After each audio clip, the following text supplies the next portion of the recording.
We're joined now by Premier Scott Moe. First week in office, what's it like making the shift from being an MLA and cabinet minister to holding the job of Premier? Well, I think everybody wants to talk to you a lot more, and they're a lot more interested in what you have to say. But you know, it's been a good shift. We've made the transition in government itself. We've made a few changes to how we arrive at information at our caucus and cabinet tables, and we've made a few structural changes, and we're ready to govern now. Tell me more about that change of information. I've heard you speak a lot about dialogue and wanting to listen to what people have to say. So what are some of the structural changes you've made around how you're running government? Yeah, well, first and foremost, we need to make every effort as elected members to, really get out and consult with the people in our constituencies, as well as in the areas of interest that we are working on at any period of time. We're also looking at how we flow information to our cabinet table to get as many eyes on it within government as possible to really try to limit the things that maybe we have to come out and say, well, we didn't do that exactly right. And so we're hoping between consulting with the people of the province, as well as having some more eyes on some of our decisions prior to getting to cabinet, that we'll limit those times that we maybe have to change our mind. You announced today the budget will come out April 10th.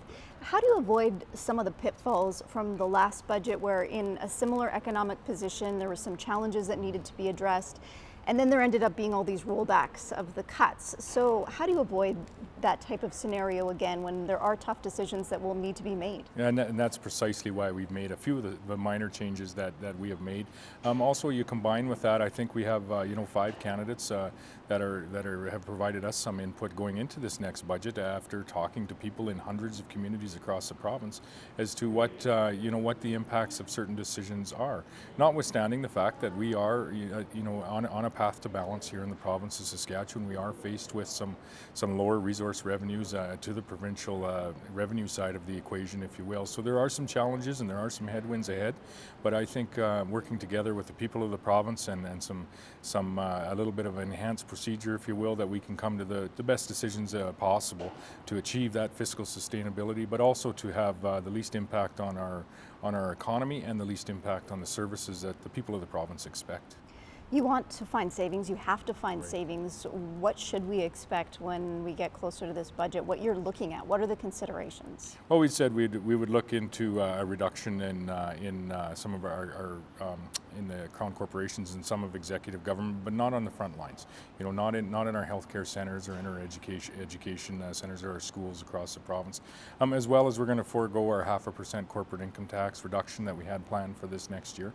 And I think it's incumbent on us as we have discussions with people across this province that there are great ideas that come up from time to time on procurement and other initiatives that are put forward. We're going to continue down the path of doing some work of bringing our procurement for government together into a single agency so that we can do it as efficiently as possible, but also so that we can ensure that we're treating our Saskatchewan businesses that are interested in procuring government services as properly as we can. Any chance the PST would go up again?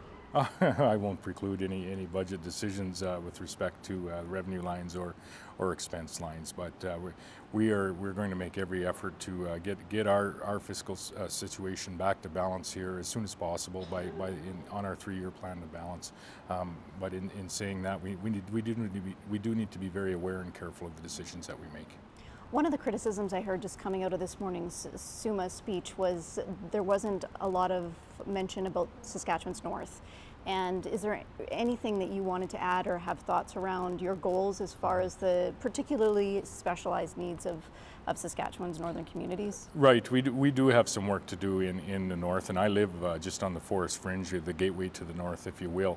And we do have some work to do with our northern communities in the way of education, in the way of educating for careers in or near the communities where people live in the north. And most notably, in light of unfortunately, in light of a tragedy in La Loche, there was some positive steps that came out of that tragedy through working closely with the community, whether it be a tri-trades program in the high school that was put together by Northlands, or whether it be a Dene teacher education program that was put together through the First Nations University and the neighboring communities. So there has been some efforts that have been made in a number of northern communities, and we need to look at it where the opportunities are to replicate successful initiatives just such as that, to ensure that we're enhancing every opportunity for people, not just in south of the Forest Fringe in our province, but also in our Great North. Mr. Premier, thanks for your time today. Thanks so much, Jill. I appreciate it.